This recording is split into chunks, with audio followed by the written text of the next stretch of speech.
merci beaucoup d'être là, c'est vraiment un honneur pour moi de t'accueillir aujourd'hui. Bonjour. Est-ce que tu peux rapidement nous rappeler tes titres de champion? Je m'appelle Mario Monchipo-Calmoni, j'ai été 6 fois champion du monde de boxe professionnelle, 3 fois champion d'Europe et 2 fois champion de France. Et je suis à ce jour, je ne suis pas sportivement iranien, j'ai rien à voir avec l'Iran, mais je suis à ce jour le seul natif de l'Iran à avoir été champion du monde en boxe. D'accord, c'est incroyable. Génial. Et est-ce que tu peux nous raconter ton enfance en Iran? Mon père et ma mère se rencontrent, ils s'aiment beaucoup, comme on dit à nos enfants, ils s'aiment tellement que ma mère tombe enceinte. Je nais, ils se séparent, je dois avoir 1 an. Ma mère très rapidement elle se remarie pour la protection que les femmes seules doivent acquérir en Iran parce que c'est une jolie femme. Elle se marie avec le directeur des chaussures nationales Kafshimeli en Iran. Au début lui il dit rien et quand ils sont mariés il dit je veux pas de lui. Il y a un gamin de 1 an et demi qui fait encore caca dans ses couches. Au début ma mère dit non et il me brûle le pied à 3 endroits avec une cigarette. Et malheureusement, au lieu de porter plainte contre ce gars-là, c'est pas possible en Iran, pays patriarcal où tout est pour les hommes. Ma mère, donc il appelle mon père qui est à Ahvaz, dans le sud de l'Iran, il me ramène là-bas, il dit je viens, tu vois ton fils, mais en fait il me dit tiens ton fils. Je dois rester, je sais pas, 2, 3, 4 jours là-bas, avec son ordonnance, le soldat qui lui faisait à manger et qui faisait le ménage à la maison, donc c'est lui qui me garde, et après il part de Ahvaz à Kelman et il me rend il me donne à son père, mon grand-père. Mon grand-père appelle sa seule fille qui était restée, son seul enfant qui était resté à Kelman, Ashraf, ma tante. Donc j'ai atterri, j'ai même pas encore 2 ans, chez ma tante, qui n'est pas ma mère. Et donc je ne m'en rappelle pas, quand j'étais petit je l'appelais maman, je ne m'en rappelle pas. Et donc je reste avec elle jusqu'à l'âge de 6 ans. À l'âge de 6 ans, mon père se marie à la mère de mon frère Milad, sa mère sur l'air Hanoum, que j'aime beaucoup. Ils ne s'entendent pas parce que mon père n'était pas un très bon compagnon et mari. Il était un très bon compagnon mais pas un bon mari. Ils se séparent aussi et moi je reste avec mon père jusqu'à l'âge de 10 ans. Je finis ma 6e, j'avais 1 an d'avance et il m'envoie en France chez sa sœur maintenant. Et c'est là que ta folle aventure commence, ta folle histoire commence. Est-ce que tu peux nous expliquer pourquoi ton père t'envoie en Iran, enfin en France? On est en pleine guerre Iran-Irak, comme on le sait, 500 000 morts officiellement, probablement 1 million de morts. Le pays s'est sacrifié pour lui. À une époque, on était contre, mais aujourd'hui, quand j'y allais, j'y vais plus, quand j'allais à Téhéran, et que je vois que tous les noms des rues s'appellent Shahid, martyr, Shahid, quelque chose. Shahid, Pierre-Paul Jacques. Oui, mais ils ont raison. Le pays leur appartient. Sans eux, on serait l'Irak aujourd'hui. Donc c'était une guerre dure, une guerre de tranchées comme la guerre 14-18. Mon père avait peur parce qu'on montait la tête aux gamins pour aller à l'âge de 13, 14, 15 ans se battre au front pour payer, pour défendre le pays. Puis voilà, il m'a envoyé là pour me protéger, il a bien fait. Tant mieux. Et donc tu arrives à 10 ans en France, à Poitiers, et qu'est-ce qui se passe? Donc tu sais pas parler français, je présume? Oui, 15 jours avant de partir, on ne savait pas que c'était la France. J'apprends, c'est même pas que j'apprends, mais j'ai même pas travaillé le français à la maison. J'apprends les premiers mots comme pilote, comme avion, dans l'aéroport, dans l'avion. Je ne savais pas parler un mot de français. J'arrive le 15 août, donc à l'époque, aujourd'hui c'est le 1er septembre, à l'époque c'était le 4 septembre, la rentrée scolaire. En 3 semaines, j'ai appris à conjuguer 3, 4, 5 verbes: manger, marcher, parler, avoir des verbes auxiliaires et les verbes du premier groupe, sauf que je ne savais pas les utiliser. Le premier jour, quand j'arrive à l'école, j'arrive dans la classe, je dis je m'appelle Mario Monchipo-Calmoni. Mario Monchipo-Calmoni, c'est pas Maillard Monchipo. Déjà, même quand tu le prononces, c'est barbare. Et quand je me suis assis, ils m'ont dit hey, en fait, comment tu t'appelles? Je comprenais pas ce qu'ils me disaient. Je savais pas, je comprenais pas. Voilà, et puis j'ai travaillé, et puis c'est venu petit à petit. Et au mois de juin, donc exactement 9 mois après mon arrivée, et au mois de juin, Madame Bernola, notre professeur principal qui était professeur de français, faisait l'appel et il dit Olivier Felden. Oui, c'est des choses qui m'ont marqué, je me rappelle. Olivier Felden, c'était le fils de l'entraîneur du club de foot à Poitiers. Et il m'avait expliqué. J'ai levé la main. Je ne sais pas comment je l'ai dit, je l'ai bien dit comme ça, peut-être pas aussi bon sur le timing, sur les temps et tout, mais Madame Olivier m'a demandé de vous dire qu'il ne serait pas là cet après-midi. Bon, pas aussi bien. En gros, j'ai fait une phrase comme ça. Elle a dit ça, il m'a appris le français. 9 mois, ça m'a pris 9 mois, et puis après je l'ai amélioré. C'est fou, incroyable. Et parce que à la maison, avec ta tante, vous parliez que français? Oui, elle avait comme... Alors là, j'en parle souvent, quand on parle d'intégration, c'est un des gros problèmes en Europe et en France. Les populations étrangères qui viennent, déjà je ne peux pas dire qu'ils sont tous les bienvenus, je ne peux pas faire venir le monde entier, mais bon, ceux qui sont là, vas-y mon pote, profite de tout ce que ceux qui ont fait la Première et Deuxième Guerre mondiale ont fait, le Front populaire, les grèves ou le travail et puis le fait qu'on cotise. Quand tu gagnes 10 euros, en fait c'est 17 euros ou 20 euros et le reste du temps c'est la retraite, c'est l'assurance maladie et c'est l'aide sociale. Profite de ça, tant mieux, juste respecte ce pays. Juste. Et moi, ma tante, on était là-dedans parce que les Iraniens, on a d'autres défauts, mais on n'est plus là-dedans. À la maison, on parlait que français. Chaque repas était un cours de français où j'y allais au repas le soir avec des pressions parce que ça c'est quoi salière, ça c'est quoi l'autre. On bossait et on m'avait mis 2000 pensionnaires, donc je baignais dans la langue française de 8h, 8h30 à 17h, 17h30.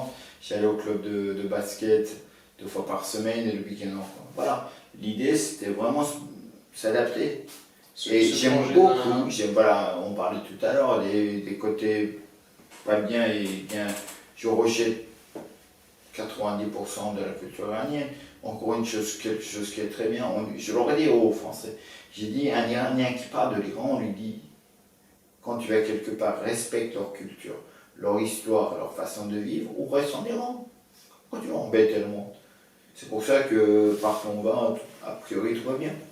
Et donc en fait, quand tu es un étranger, quand tu viens d'un autre pays, que tu ne connais pas forcément la langue, que tu es en train d'apprendre sur le tas à parler français, comment ça se passe à l'école avec les autres enfants? Est-ce que tu te faisais charrier? Non, parce qu'on est en 1986, les primo-arrivants allophones, ils ne parlent pas français, il n'y en avait pas. Derrière, il y a eu les Tchétchènes, les Nigérians, les Arméniens, les Afghans, mais il y a 35 ans, il y avait que moi, hein. J'étais un martien, donc je me faisais pas... Moi j'étais la bête curieuse, c'était un gars qui arrive qui ne sait pas parler français. Tous les étrangers venaient des anciennes colonies, ils étaient francophones. Ils ne parlaient pas tous super bien, mais ils parlaient français. Donc ils se moquaient de toi? Non, pas du tout, non, j'étais la bête curieuse. Moi, en fait, c'est quand j'ai appris à parler français que je suis devenu comme les autres et qu'il y a eu des bagarres pour faire ma place, parce qu'on était les bisous de la 6e. Au début, tout le monde était autour de moi, la bête curieuse. D'accord. C'est amène un animal que tu n'as jamais vu qui est tout fluorescent, tout le monde regarde avec curiosité. Non, c'était très bienveillant et puis j'étais la bête curieuse. Ça n'existait pas à l'époque. Un gamin de 10 ans qui arrive, qui ne parle pas mot français, il n'y en avait pas. D'accord. Je comprends. Donc c'était vraiment... il s'intéressait à toi parce que tu étais différent. Et en fait, comment tu as vécu le fait de ne pas grandir avec une véritable structure familiale, comme ça d'être pas de structure familiale, j'étais habitué. Une tante jusqu'à l'âge de 6 ans, après une cellule familiale, même quand j'étais avec mon père, il a divorcé très vite de sa deuxième femme, de Chauvelet, de la mère de mon frère. Donc pendant 2 ans, avant que j'arrive, pendant les 2 ans, moi j'arrivais de l'école, j'allais sur à son bureau, je faisais le devoir, après on allait au resto, ou son chauffeur venait me chercher, ou je venais tout seul à la maison. J'avais pas de lien, donc après je suis venu en France, c'était la suite. Hein. C'est pour ça que je me suis très vite adapté, j'avais pas de lien. Donc. Et émotionnellement, c'était pas compliqué, c'était pas... Non, non. Le seul signe qui m'a fait comprendre 20 ans après que c'était chaud, sans m'en rendre compte, parce que j'étais dur. J'étais pas dur, mais j'étais dur. Un gamin qui a une cellule familiale avec une maman qui lui fait le petit déjeuner tous les matins, qui lui fait un bisou pour le réveiller comme nous, notre fille le matin, tu l'amènes pas à l'autre bout du monde chez une tante qui ne connaît pas, à recommencer sa vie, ça n'existe pas. La seule chose, le seul signe qui a fait que je me suis rendu compte de 10, 15, 20 ans après, c'est que peut-être pas la première nuit, les 2-3 premières nuits, j'ai fait 3 fois pipi au lit. Parce que j'étais chamboulé. J'ai fait 3 fois pipi au lit, j'ai caché, j'avais honte. Mais 20 ans après, j'ai dit, mais c'est normal, mais t'étais complètement perdu. Quand tu es arrivé en France, à mon arrivée, j'ai fait 3 fois pipi au lit comme un gamin de 2 ans. Oui, j'étais chamboulé, sauf que je ne le montrais pas. Et je ne me le montrais même pas moi. Je comprends. C'est fort quand même.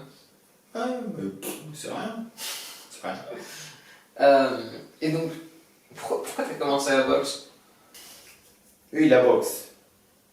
La boxe. Oui, donc, La boxe, je l'ai découvert au collège vite fait en cours de PS. Vite fait, et puis ça m'a plu.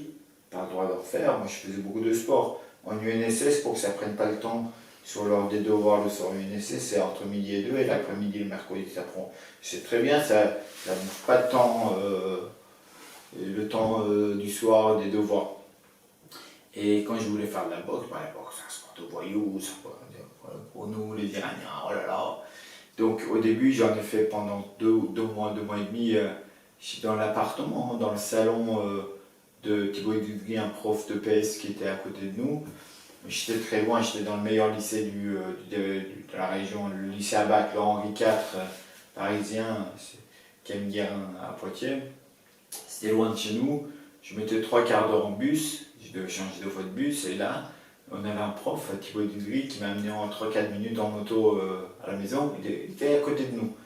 Et je faisais de la boxe dans son salon, où il n'y avait pas de meubles, c'était juste des tatamis, c'était un fou. Et je rentrais incognito avec 5 minutes de retard à la maison, donc pas de retard. Et on fait ça 2 mois, 2 mois et demi, 3 mois, et puis après il me dit, Maria, on arrête les conneries, il faut que tu ailles au club. On est en janvier, pendant les vacances de Noël, on est en janvier 2012-2013, et le 21 mars, j'ai 18 ans, donc j'ai 18 ans moins 3 mois. 2012 Pardon, 93. On est en janvier 93, donc je suis à 3 mois de ma majorité. J'en parle, mais sauf qu'on est majeur, on n'est jamais majeur nous, dans nos cultures. Donc j'en parle à ma tante, elle me dit tu te débrouilles avec ton père, moi je ne prends pas cette décision. Mon père il était aux Pays-Bas à l'époque, je l'appelle, il me dit papa, il raccroche. Ben non, il raccroche. Donc je le fais contre la vie familiale. Je commence en janvier 93. Au bout de 2 mois, c'est très vite, 2 mois et demi, j'ai fait mon premier combat. Normalement il faut 1 an de pratique. Bon, je gagne du tout, et puis après, donc, je fais 3 ans et demi de boxe amateur, 42 combats. Et puis après, voilà, comme j'étais arrivé au bout de la chose, je passe professionnel jeune à 21 ans, c'était bien. Puis après, arrive ce qui arrive. T'as commencé le sport, enfin la boxe tard quand même. J'étais très sportif, mais la boxe, elle devenir un champion, c'est 18 ans quand même. C'est impossible. Et en fait, justement, qu'est-ce qui fait que t'as réussi à 18 ans, t'as rattrapé tout le temps perdu Après, pour devenir de là où il y a Trinidad, enfin des grandes stars mondiales, il faut autre chose, il faut justement avoir baigné dedans. Mais pour être un gars comme moi, c'est-à-dire être bon ou très bon, il faut 2-3 choses, c'est très simple. La boxe, c'est tout d'abord là-dedans. C'est tout d'abord. Si tu as peur, va faire autre chose. Va jouer au badminton, il n'y a pas de contact, c'est très physique et tout, mais il n'y a pas de contact. En fait, comme j'étais plutôt craintif pour eux dans la vie de tous les jours, je voulais être courageux sur le ring. Donc sur le ring, j'étais un fou. Voilà. Après, il faut être physiquement construit. Quand tu veux réussir dans un sport, n'importe lequel, physiquement, c'est ton matériel. Moi, je suis un prématuré, j'ai fait, je ne sais pas combien de temps, 2 mois, 15 jours, 3 semaines, je ne sais pas combien de temps, ils ne savent pas me dire. J'étais en couveuse, j'étais un prématuré de 7 mois, un vrai prématuré, il y a 35 ans, c'est chaud. Et comme le prématuré, je me suis battu pour survivre, je suis devenu plus fort que les autres. On le dit souvent des prématurés. Et je suis un immigré. Je suis quelqu'un qui est venu de l'extérieur. Il faut trouver un moyen pour pas être comme les autres, parce que je raconte souvent, si j'avais, après, aujourd'hui, et c'est ce que je ferais pour ma fille, j'aurais aimé finalement être ce qui était prévu, être chirurgien, médecin, c'est encore mieux, mais bon, si tu as un métier normal, tu resteras toujours, ce qui est normal, hein, c'est pas du tout, c'est comme tout le monde, tu resteras toujours un étranger qui a fait, ah bah tiens, il est bien, le prof de PS là, tu sais, Maillard, il est gentil, ah il est bien, hein. Voilà, mais tu restes un peu, tu restes toujours à l'étranger qui a réussi, un peu, qui est gentil. Et moi je voulais pas être comme ça, je voulais être Zinedine Zidane ou Pasteur, donc j'ai dit, ouais, Zinedine Zidane c'est plus simple. Lui, on a oublié qu'il vient de Kabylie, de parents de Kabylie. Il est une fierté nationale, voilà, c'est pour ça. C'est pour être un homme, parce qu'un boxeur est un homme, n'était pas ce que j'étais, moi, tout pauvre, craintif, et puis être connu. Voilà. Connu, mais pas connu pour être connu, connu, aimé, être aimé. Voilà. Très bien. Et cette envie d'être aimé, ça vient d'où en fait? Bah, pas de maman. Jamais une maman m'a fait un petit déj, m'a dit mon chéri, t'es beau, les mots d'une maman, vous connaissez tous. Et puis pareil, l'immigration. Le fait d'aller dans un autre pays qui n'est pas le tien et où il faut qu'il fasse sa place. D'exister vraiment en tant que... C'est normal, mais c'est normal. D'accord. T'es pas chez toi. Aujourd'hui, chez moi, j'étais pas chez moi à l'époque. Je comprends. Et donc, pour continuer là-dessus, qu'est-ce qui pour toi, quelles sont les clés pour réussir en boxe, par exemple pour devenir un champion? Dans n'importe... alors on dit souvent, dans l'immobilier, il faut l'emplacement. Pour réussir, travail. Donc en fait, il faut le dîner de l'acquis. J'aurais beau bosser comme un dingue, j'ai joué pendant 2 ans. Au basket, j'aurais pas réussi. Parce qu'au basket, j'ai joué, j'étais très bon, j'étais meilleur que les autres, j'allais plus vite, j'étais pas très précis sur les acquis techniques. Mais après, les autres, ils ont grandi, j'ai pas grandi. Tu peux pas. Donc il faut un acquis, donc physiquement, je suis fort. Voilà, j'avais ça. Puis là-dedans, je suis, pour réussir dans le sport, entre guillemets, quand je dis, c'est pas intelligent, il faut être construit dans la tête. Tu vas pas à l'entraînement juste pour aller à l'entraînement. Ceux qui vont à l'entraînement parce que c'est les jours où tu allais à l'entraînement de basket, ils ne feront jamais rien. Celui qui va à l'entraînement avec des objectifs, qui les met en place et qui fait le bilan le soir quand il est chez lui, il fait le dodo, il dit bah, tiens, qu'est-ce que j'ai réussi, qu'est-ce que j'ai raté, celui-là il réussira plus. C'est parce que j'ai travaillé. J'ai travaillé de manière construite. Travail, mais ça ne suffit pas de manière construite. Oui. Et j'étais dur. En boxe, si tu n'es pas dur, tu fais rien. Dur mentalement, physiquement. Pas dans la vie de tous les jours, mais sur le ring, dans tout, je suis un dur. D'accord. Et donc pour toi, quelles seraient, si tu devais nous donner 3 règles fondamentales pour avoir du succès, peu importe, de succès Il faut avoir des bases, ce qu'on appelle l'acquis, l'inné, il faut avoir des bases. Après, pour acquérir, l'acquis, ça veut dire pour progresser, se fixer les objectifs, les 3. Se fixer les objectifs, se mettre une méthode en place, la méthodologie, comment le faire, et faire un bilan à chaque fois. Si tu n'as pas d'objectif, tu ne sais pas ce que tu veux. Si tu n'as pas de méthode, tu n'as pas la manière, et si tu ne fais pas le bilan, tu ne sais pas où tu es. Objectif, méthode, bilan, voilà. Très précis. Très, vraiment. Et donc, si je devais te demander de me citer 5 choses pour lesquelles tu es reconnaissant. Ma tante qui m'a accepté à l'âge de 10 ans, c'est pas donné à tout le monde. Je suis reconnaissant envers la France qui m'a tout donné. Je suis reconnaissant envers M. Philippe Moreau, qui est mon père spirituel, qui m'a fait mes premiers championnats du monde, mon travail au conseil général qui m'a construit. Je suis reconnaissant envers Hanan, la mère de ma fille, qui m'a permis d'être papa. Là, je ne me verrai pas à cet âge-là sans Chidine. Et je suis reconnaissant envers Chidine qui me fait me lever tout le matin. Je comprends. Ma tante, la France, Philippe Moreau, Hanan, mon ex-femme, et puis Chirine, ma fille. Est-ce que tu pourrais un petit peu nous parler de ton rapport avec l'échec? Par rapport à l'échec L'échec, il n'en faut pas. On n'apprend que dans la victoire. À l'inverse de tout ce que j'entends pas autour de moi, je suis en désaccord. On n'apprend pas dans la défaite. C'est faux dans le sport. Par contre, quand il y a défaite, c'est là qu'il y a échec, que ce soit dans la vie professionnelle, sentimentale, sportive. Il faut analyser les raisons, ne pas s'effondrer, analyser les raisons et faire pour que ça ne revienne pas. Mais l'échec ne t'apprend rien.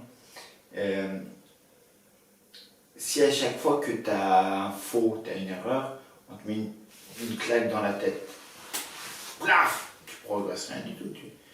Si quand tu réussis, waouh, Maya, waouh, Pierre-Paul Jacques, c'est génial, déjà ça t'encourage. Et puis quand il y a échec, quand tu te trompes, on te dit, va tiens Maya, là tu t'es trompé, essaie de le faire autrement. Et c'était bien là, mais là, tu as envie de le faire. Mais un vrai échec, notamment, c'est vraiment, mais c'est ça qui a fait que je pense pour le reste. En boxe, quand tu gagnes, tu prends des coups. Quand tu perds, c'est que tu en as trop pris. Tu t'apprends pas dans la défaite. C'est faux. Il y a des expressions qui disparaissent parce que les Français dans le sport apprennent à gagner. On parlait de défaite constructive. Quoi? Tu n'apprends pas dans la défaite. Quand il y a des défaite, il faut le gérer et voir ce qui n'est pas allé, pourquoi on est arrivé et puis en tirer. Mais on apprend à la victoire. C'est quand tu arrives de l'école et que tu as eu une très bonne note, que ton papa et ta maman t'embrassent, que tu as envie d'aller bosser encore plus. Tu as une mauvaise note, on va te dire ton prof est mauvais, papa. Même il dit c'est pas grave, mais tu vois qu'il n'est pas bien toute la soirée, tu n'apprends pas d'un échec. Voilà. L'échec, il en faut pas. Il en faut le moins possible. Moi je suis dans la pédagogie positive, ce qu'on appelle la pédagogie positive. Même quand ça va pas, tu dis à un gamin c'est bien. Tu lui dis pas, tu lui montres le petit bout qui va bien. Le petit bout qui va bien. Tu lui montres pas ça. Ça c'est super intéressant. Est-ce que tu peux développer un petit peu là-dessus? Non mais c'est très simple. Que ça soit dans les apprentissages de la vie, et puis nous on le veut en sport. Agrandis le gros bout ou le petit bout qui va bien, résout le petit bout, le gros bout qui va pas bien, mais ne le pointe pas du doigt, on oublie. On le gère, mais prends en compte ce qui va bien. Ça, c'est très logique. Et en sport, c'est hyper vrai, et puis c'est vrai dans la vie.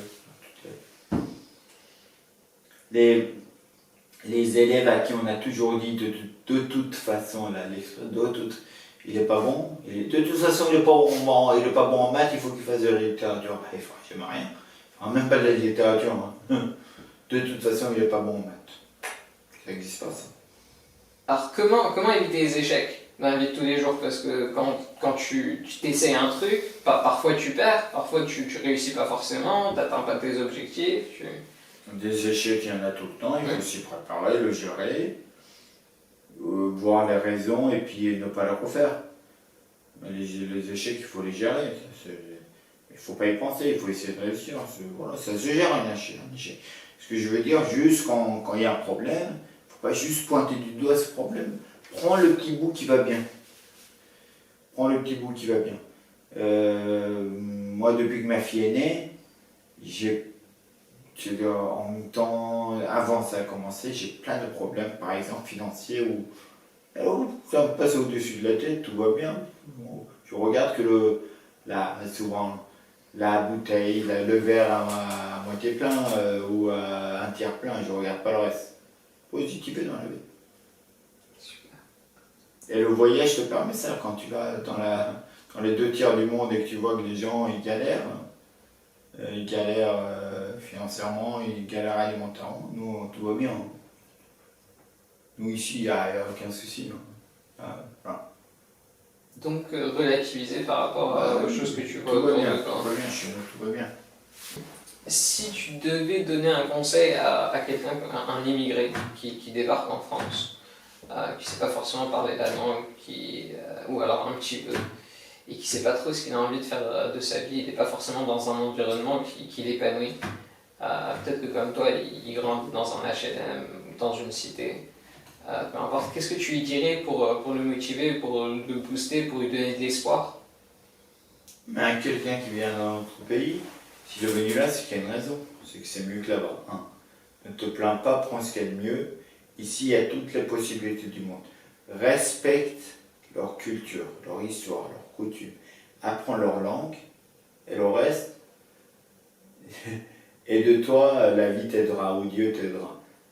En France, on a un endroit, si toi tu fais le premier pas, les autres te feront les 9 autres avec toi. Il y a plein de possibilités, c'est un pays de gens bienveillants. Et si tu n'es pas content, retourne où tu viens. Voilà. Le conseil est là. Profite des possibilités qu'on te donne, respecte-les. C'est pas le cas, c'est souvent pas le cas, la majorité. On t'amènera jusqu'au bout du monde. Voilà. Enjoy. Profite de tout. Il y a tout ici. C'est le paradis. Le paradis. Ah, c'est le paradis. La France, c'est le paradis. Tu dirais à quelqu'un qui ne sait pas ce qu'il a envie de faire de sa vie, et, mais qui a envie de faire quelque chose d'important, comme toi tu le faisais, mais qui ne sait pas exactement ce que ça pourrait être. J'en sais rien. Qui sait pas, j'en sais rien. Comme ça, moi je suis pas donneur de leçons. J'aime pas ça. J'aime pas moi les donneurs de leçons. Je déteste les gens qui parfois je donne autant. Je dirais juste, pense à tes parents. Souvent pour les cultures orientales, c'est encore plus important qu'ici. Pense de quoi serait fière ta mère. Ta mère, quand en Iran, en Suède, en Afghanistan, quand elle est avec ses amis, elle a envie de dire fils, il est comme ci, il est comme ça, être fier. Juste rends-la fière. Qu'est-ce qu'elle serait fière que tu sois quoi? Tu sois un bon cuisinier, tu sois un bon kiné, tu sois un bon médecin, tu sois un bon musicien, rends-la fière. Et tu trouves ta voie. Hein. C'est simple, c'est pas dur la vie. Et écoute, est-ce que tu as une petite conclusion? Parce que vraiment c'était un grand plaisir encore une fois de t'accueillir. La conclusion, c'est que j'aime la France, j'aime ce pays. Tous les jours, je me dis heureusement que mon père m'a envoyé ici, que ma tante a accepté la responsabilité de m'accueillir à l'âge de 10 ans. C'est pas donné. J'en connais pas d'autres. 10 ans, moi je connais pas des gens qui acceptent la famille. S'il y a des Afghans qui fuient la guerre, mais ils sont pris en charge par l'aide sociale à l'enfance. Mais une famille qui accepte un gamin de 10 ans, je dis merci papa, merci tata, merci la France.